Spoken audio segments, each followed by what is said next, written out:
지난 시간에 히브리서 기자는 믿음의 초보에 머물러 있는 히브리서 수신자들을 이렇게 책망했죠. 자, 그들이 또 타락하여 다시 결코 회개케 할 수 없는 일이 일어나지 않도록 하라고 권면을 했습니다. 그리고 그런 불행한 일이 있지 않도록 더욱 말씀을 굳건히 붙들고 말씀에 순종하여 완전한 데에 나아가라고 권면했습니다. 오늘 본문에서도 그런 일이 일어나지 않도록 계속해서 우리에게 경고의 말씀을 전해줍니다. 그리고 하나님이 그 아들 예수 그리스도를 통해 마련하신 하늘나라에 다 들어갈 수 있는 안전한 길을 안내해 주고 있습니다. 자, 오늘 본문 속 히브리서 기자의 관심은 끝까지라는 이 단어에 집중을 하고 있습니다. 그래서 핵심 구절은 11절, 12절인데요. 먼저 11절, 12절을 읽고 시작하도록 하겠습니다. 11절, 12절 시작. 우리가 간절히 원하는 것은 너희 각 사람이 동일한 부지런함을 나타내어 끝까지 소망의 풍성함에 이르러 게으르지 아니하고 믿음과 오래 참음으로 말미암아 약속들을 기업으로 받는 자들을 본받는 자가 되게 하려는 것이니라. 아멘. 자, 이 구절이 히브리서 기자가 수신자들에게 전하고 싶은 마음이며 핵심 구절입니다. 오늘 본문은 이 구절을 기본으로 세 단락으로 나눠 볼 수 있는데요. 9절부터 12절은 구원의 확실성을 말해주고, 그다음 13절부터 18절은 아브라함을 예로 들어서 그 구원의 근거가 인간의 능력과 행위에 있지 않다는 말씀을 합니다. 그리고 19절, 20절은 마지막으로 이미 히브리서 5장 1절부터 10절에서 언급했던 멜기세덱의 반차를 따른 대제사장 예수를 소개함으로 본문이 마무리되고 있습니다. 히브리서 기자는 앞 내용에서 삼엄한 경고의 말씀을 전했습니다. 그런 후에 위로의 말을 하는 것을 잊지 않았습니다. 내가 이렇게 심하게 말했지만 너희의 실상은 이것보다 더 나은 것을 내가 잘 안다. 그것은 너희 열매 행위를 보면 내가 알 수 있다. 그것은 바로 땅이 내는 합당한 채소, 즉 성대의 열매라는 것을 내가 알고 있다라는 내용을 지난 시간에 살펴보았습니다. 자, 오늘 본문 9절을 보면 이렇게 시작을 하고 있죠. 9절 말씀 같이 읽어볼까요? 9절 시작.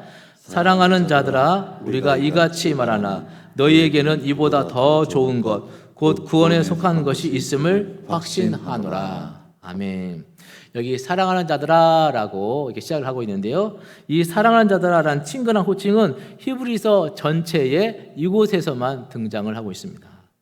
히브리서 기자는 앞 내용에서 아직도 어린아이 신앙에 머물러 있는 그들을 보며 너무 안타까운 나머지 곧바로 정말 강한 어조로 이야기를 하다 보니 수신자들이 낙심할 것을 염두에 두고 있었던 것이죠. 그래서 다시 격려의 말을 시작합니다. 내가 이렇게 말하지만 너희의 실상은 이것보다 나을 것으로 확신한다. 너희에게는 구원에 속한 것, 앞서 합당한 채사라고 했던 그 열매가 있다는 것을 알고 있었습니다. 자, 그것이 무엇입니까? 10절을 보실까요? 10절 시작.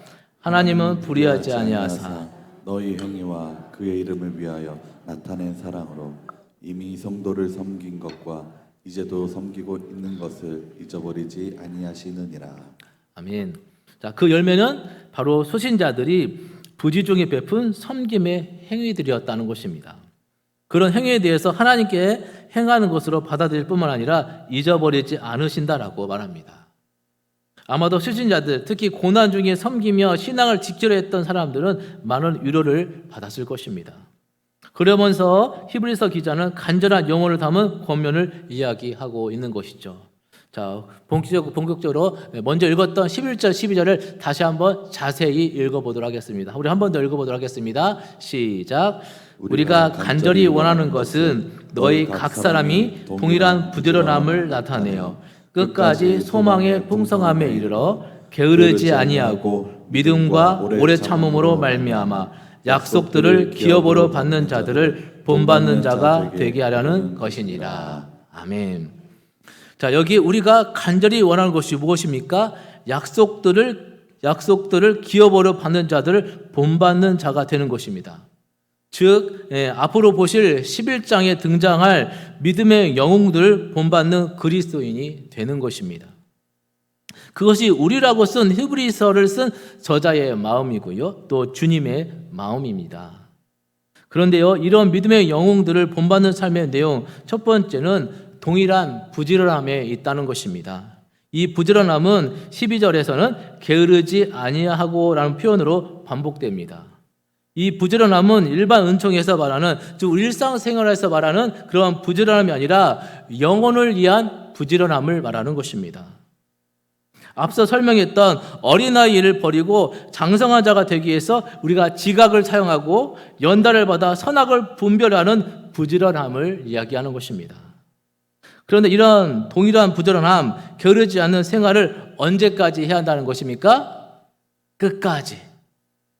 자, 이 끝까지는 주님 다시 오실 때까지라는 의미와 우리 개인의 삶이 끝날 때까지, 저 천국에 가는 그날 때까지라는 의미를 포괄하고 있습니다. 그리고 여기에 믿음과 오래 참음이 함께 언급되고 있는 것에 주목해 보시길 바랍니다. 믿음은 그 내용적인 의미가 오래 참음이 담겨져 있다는 것입니다. 즉 끝까지 믿음으로 견뎌야 그것이 바로 온전한 믿음이 될 수 있다는 사실입니다. 그래서 우리는 게으르지 않고 부지런함으로 말씀을 배우고 합당한 열매를 맺는 삶을 끝까지 살아내야 한다는 것이죠. 그래서 이 주제는 이제 13절에서 아브라함에게 연결이 됩니다. 13절 같이 읽어볼까요? 13절 시작. 하나님이 아브라함에게 약속하실 때에 가리켜 맹세할 자가 자기보다 더 큰 이가 없으므로 자기를 가리켜 맹세하여. 자, 이처럼 아브라함도 오래 참아 약속을 받았기 때문입니다. 여러분, 우리가 신앙생활을 하는 데 있어서 우리를 가장 힘들게 하는 것은 환난이나 기근이나 적신이나 공고가 아닙니다. 그것은 언제부터인가 하나님이 나와 상관이 없는 그런 것으로 느껴지고 구원의 확신이 흔들리기 시작하고 내가 무엇을 위해서 이렇게 신앙생활을 해야 하는가에 대한 회의가 밀려올 때가 있다는 것이죠. 여러분 경험들 해보셨죠? 때로는 사단이 우리의 감정을 교묘하게 이용해서 말씀보다 감정에 더 많은 영향을 받게 하고 그로 인해 절망하게 하기 때문입니다. 어쩌면 이것은 근본적으로 말씀을 경험하지 못한 데서 오는 부작용이라 할 수 있겠습니다. 그래서 성경은 이런 사람들에 대한 처방을 내려줍니다. 먼저 야고보서 5장 11절에서 이렇게 역설을 했습니다. 자, 야고보서 5장 11절 읽어볼까요? 시작. 보라, 우리가 인내하는 자를 복되다 하나니 너희가 욥의 인내를 들었고 주께서 주신 결말을 보았거니와 주는 가장 자비하시고 긍휼히 여기는 자니라. 아멘. 자, 야고보는 욥을 예로 들면서 성도의 삶의 인내가 필요함을 역설을 했습니다. 그리고 하나님의 욥의 결말을 축복해 주신 사실을 언급하면서 하나님은 가장 자비하시고 긍휼히 여기시는 분이기 때문에 너희는 흩어져 있는 12지파는 인내해야 함을 교훈해 준 것이죠. 그런데 히브리서 기자는 욥이 아니라 아브라함을 예를 들고 있는 것이 다른 것입니다. 히브리서 기자는 이미 12절에 게으르지 아니하고 믿음과 오래 참음으로 말미암아 약속들을 기업으로 받는 자들을 본받게 하는 것이 자신의 목적이다라고 이야기했습니다. 그리고 그러한 사람들의 예로 아브라함을 채택한 것이죠. 여러분, 아브라함은 인간적인 생각으로는 성취되기가 불가능해 보이고 그러한 약속을 자신의 나이 75세, 아내의 나이 65세에 받았습니다. 그리고 바로 주신 것도 아니시죠. 25년이라 하는 긴 혼란의 시간을 인내함으로 통과한 사람이었기 때문입니다. 사도 바울은 이러한 아브라함의 신앙을 이렇게 이야기합니다. 로마서 4장 18절 말씀 시작. 아브라함이 바랄 수 없는 중에 바라고 믿었으니 이는 내 후손이 이가 되리라 하신 말씀대로 많은 민족의 조상이 되게 하려 하심이라. 자, 아브라함이 어떻게 했다고요? 아브라함이 바랄 수 없는 중에 바라고 믿었다라고 말했습니다. 자, 이에 하나님께서 어떻게 하십니까? 창세기 22장 15절 16절 같이 한번 볼까요? 시작. 여호와의 사자가 하늘에서부터 두 번째 아브라함을 불러 이르시되 여호와께서 이르시기를 내가 나를 가리켜 맹세하노니 내가 이같이 행하여 내 아들 내 독자도 아끼지 아니하였은즉. 자, 하나님의 이름을 걸고 맹세하심으로 약속을 확고히 하셨습니다. 하나님께서는 맹세하신다는 사실이 이상해 보이죠. 하나님께서 왜 맹세를 하시는 것인가? 구약적인 상황에서 이 맹세는 사람들이 하나님에 대해서 하는 것이고 그러한 맹세는 인간들에게서나 필요한 것이었습니다. 왜냐하면 인간들은 죄로 말미암아 신뢰할 수 없는 대상들이 되었기 때문입니다. 그래서 사람들은 13절, 16절을 보시면 자기보다 더 큰 자, 그러한 큰 자들을 들어서 맹세를 했습니다. 왜냐하면 맹세란 어떤 분쟁이나 의심이 일어났을 때 자신의 결백에 대한 최종 확증을 줄 수 있는 것이기 때문입니다. 따라서 맹세란 하나님을 통해 자신의 정직성과 결백을 증명하는 최고의 방법이었습니다. 그런데 하나님께서 맹세하셨다고 합니다. 적어도 하나님께서 맹세하실 때는 자기보다 더 큰 이가 없기 때문에 자신을 들어서 맹세하는 것입니다. 나를 들어서 맹세한다라는 것이죠. 그리고 그 맹세의 내용은 14절에 이렇게 고백합니다. 14절 같이 시작. 이르시되 내가 반드시 너에게 복주고 복주며 너를 번성하게 하고 번성하게 하리라 하셨더니, 자, 아브라함에게 내가 너를 복주고 복주겠다, 번성하게 하고 번성하게 하겠다, 이 두 번씩 반복하는 것은 무엇입니까? 강조라는 것이죠. 오늘 이 복이 여러분들의 복이 되시길 주의 이름으로 축복합니다. 자, 사실 하나님께서 아브라함에게 이렇게 하셔야 할 당위성은 없었습니다. 참고 견디는 것은 아브라함의 몫이었고 하나님은 이미 아브라함에게 약속을 해 주었죠. 그리고 언약에 신실하신 하나님은 그 약속을 반드시 지켜주시는 분이신 줄 믿습니다. 그런데 이삭을 드린 아브라함에게 다시 나타나서 이제 맹세로 보증까지 한 것입니다. 약속을 주셨고 내가 이걸 반드시 해주겠다라고 맹세함으로 보증을 해주었다는 것입니다. 그러므로 하나님께서 아브라함에게 하신 맹세는 하나님께서 인간의 편까지 낮아지신 하나님의 비하의 동시에 바로 은혜인 줄 믿습니다. 히브리서 기자는 이 사실을 이렇게 고백하죠. 17절 보실까요? 17절 시작. 하나님은 약속을 기업으로 받는 자들에게 그 뜻이 변하지 아니함을 충분히 나타내려고 그 일로 맹세로 보증하셨나니. 자, 약속을 기업으로 주셨고요, 맹세로 보증하셨습니다. 그런데 여기서 우리가 간과해서는 안 되는 중요한 사실이 있습니다. 자, 하나님의 맹세라는 약속을 가진 아브라함의 25년 동안이 그렇게 평탄했습니까? 결코 평탄하지 않았습니다. 기근으로 애굽으로 내려갔고요, 롯을 구출하러 가면서 힘들어했고 하갈을 취해서 인간적인 방법으로 어떻게 해보려고 하고 아주 많이 힘들었습니다. 그런데도 그의 신앙을 특정 지으는 말은 무엇입니까? 오래 참았다라는 것이죠. 바울은 이 내용을 이렇게 해석을 합니다. 로마서 4장 20절 말씀 시작. 믿음이 없어 하나님의 약속을 의심하지 않고 믿음으로 견고해져서 하나님께 영광을 돌리며. 자, 이 해석처럼 기다리는 25년 동안에도 적극적으로 하나님께 영광을 돌렸다는 것입니다. 누가요? 아브라함이. 우리는 여기서 하나님의 중요한 원리를 깨달을 수 있습니다. 우리의 신앙생활에 회의가 없을 수 없습니다. 회의가 있을 때가 있죠. 만약 없다고 한다면 그 사람은 신앙생활을 진지하게 하지 않았거나 아니란 사람일 것입니다. 문제는 이러한 회의가 우리를 공격해 올 때 어떻게 행동해야 할 것인가. 히브리서 기자는 이 아브라함을 거론하면서 우리가 이 어려운 시기를 잘 참아주기를, 인내하며 기다려주기를, 약속을 기다려주기를 당부하고 있는 것입니다. 여러분, 현재 여러분 삶은 어떻습니까? 여러분의 삶이, 현재를 살고 있는 여러분의 삶이, 우리의 삶이 어려움이 없을 수는 없습니다. 힘든 일이 있을 수 있죠. 그러나 오늘 여러분들은 하나님을 신뢰하는 믿음으로 오래 참으시는 은혜가 있으시기를 주님의 이름으로 축복합니다. 자, 이제 히브리서 기자는 시선을 아브라함에게서 다시 수신자에게 다시 돌아갑니다. 자, 18절을 보시면 18절 같이 볼까요? 시작.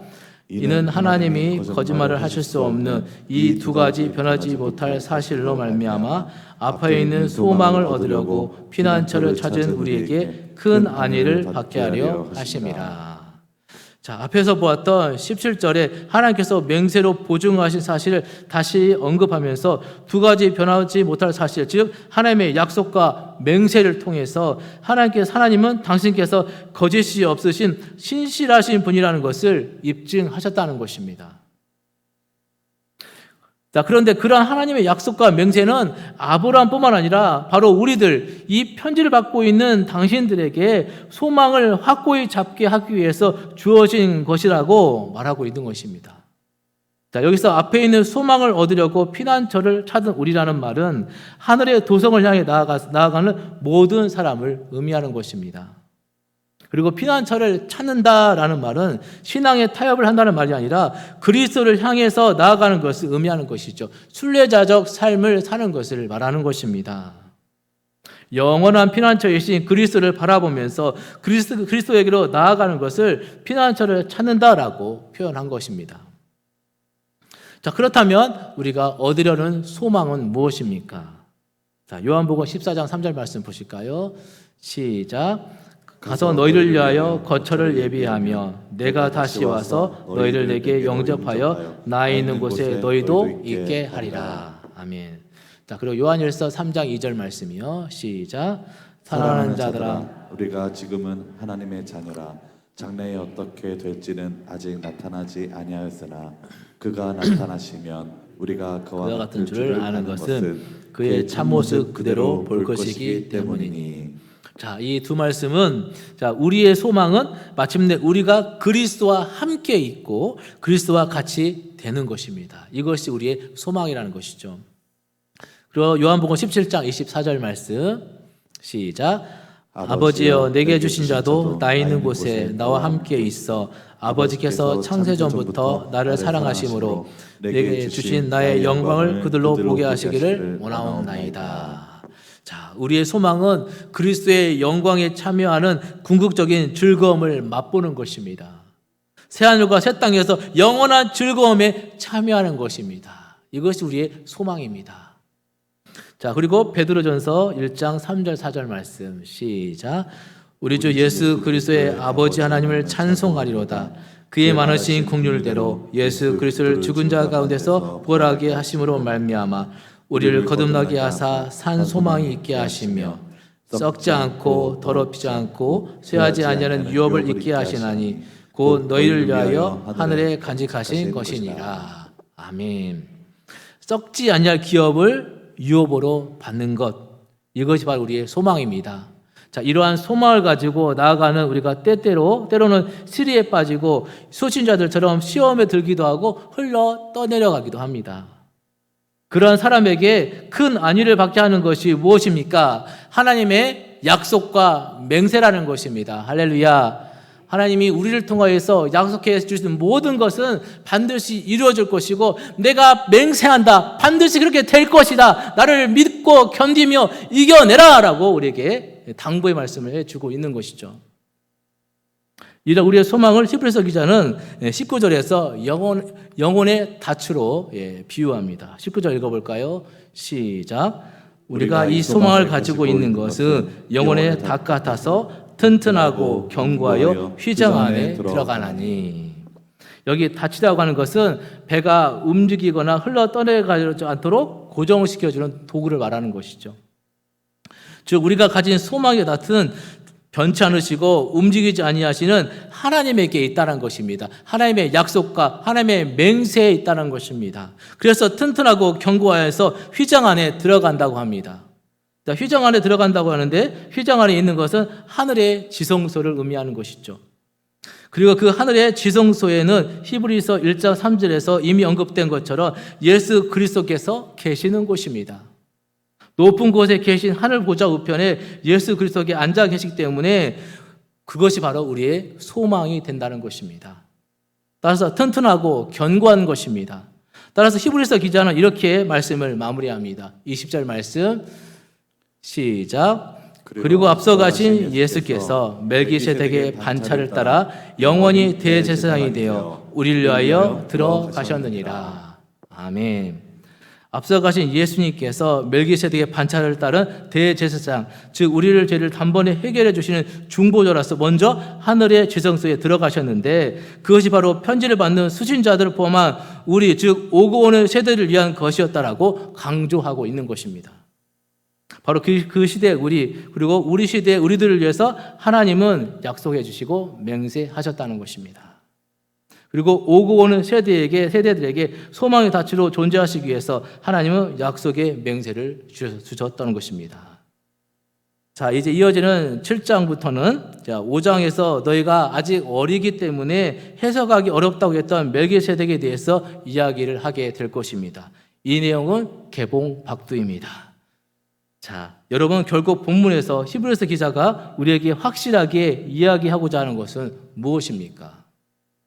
왜 하나님이 아브라함과 맹세를 하셨던 것인가? 그리고 그 맹세 약속은 약속을 기업으로 하는 자들에게 그 뜻을 변치 아니하려고 하셨다고 설명이 필요한 것인가? 첫째는 오래 참아 약속을 받은 아브라함을 기억하도록 하는 것입니다.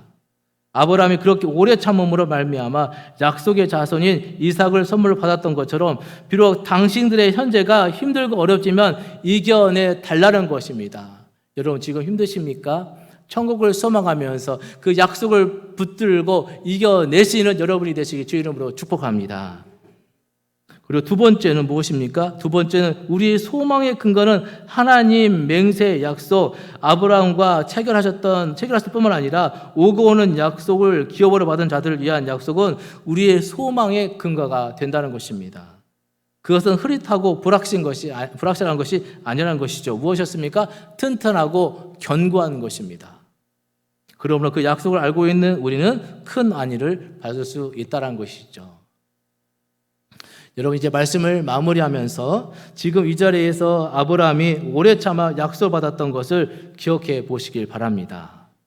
그리고 각 사람이 동일한 부지런함을 나타내어 끝까지 소망하며 풍성함에 이르기를 원하는 히브리서 기자의 마음을 가슴에 담아 보시길 바랍니다. 그러기에 우리는 게으르지 말아야 합니다. 아브라함을 본받아야 합니다.